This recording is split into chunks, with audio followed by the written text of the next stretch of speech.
ঈদ মোবারক। আজকে এই খুশির দিনে আমি তোমাদের কাছে একটি ছোট গল্প নিয়ে এসেছি। প্লিজ বন্ধুরা শেষ পর্যন্ত পাশে থেকো। এক দেশে ছিল এক তাঁতি। সে প্রতিদিন কাপড় বুনে বিক্রি করত, কিন্তু তার গ্রামে কেউ তার কাপড় নিত না। সে একদিন দূরের রাজ্যে কাপড় বিক্রি করতে গেল।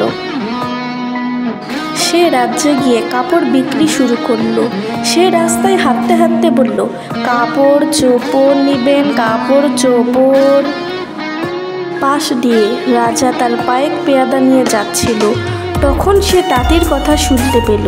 রাজা মনে মনে ভাবল, কাপড় তো আমি অনেক পরেছি, কিন্তু আমি চোপড় পরিনি।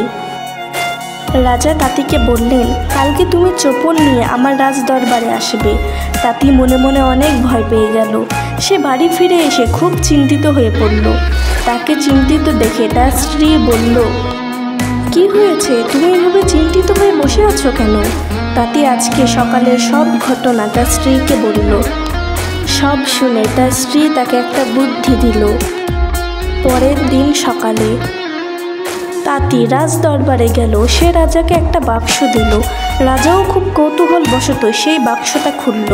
দেখলো সেখানে কিছুই নেই। রাজা বললেন, এখানে তো কিছুই নেই, তুমি এটা কি নিয়ে আসলে? তাঁতি তখন তার স্ত্রীর বুদ্ধিটাকে কাজে লাগিয়ে বলল, যাদের মন স্বচ্ছ বা পরিষ্কার ভালো, তারাই এই বাক্সের চোপড়টাকে দেখতে পারবে। রাজা বললেন, হ্যাঁ হ্যাঁ আমি দেখতে পাচ্ছি। কিন্তু আসলে রাজা কিছুই দেখতে পাচ্ছেন না। উপস্থিত সবাইও নিজের মনটাকে স্বচ্ছ ও ভালো প্রকাশ করার জন্য বললেন, হ্যাঁ হ্যাঁ আমিও দেখতে পাচ্ছি। তারপর রাজা ওই চোপড়টাকে পরে নিলেন। সবাই দেখতে পেল রাজা কিছুই পরে নাই, কিন্তু সবাই বললেন, হ্যাঁ হ্যাঁ চোপড়টা কত সুন্দর। রাজা আয়নার সামনে গিয়ে নিজেকে দেখতে লাগলেন। সেখানে সে কিছুই পরে নেই। তবুও সে তার সম্মান বাঁচাতে তিনি একটি মিথ্যা হাসি দিয়ে বললেন, হ্যাঁ হ্যাঁ অনেক সুন্দর হয়েছে চোপড়টা। তারপর রাজা তাঁতিকে একটা স্বর্ণ মুদ্রার থলে দিলেন।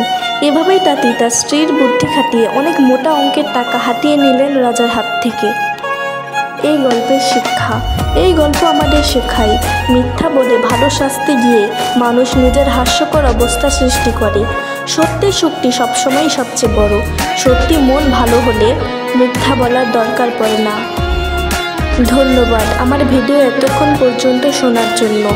আর এরকম আরও মজার ভিডিও পেতে লাইক সাবস্ক্রাইব করুন।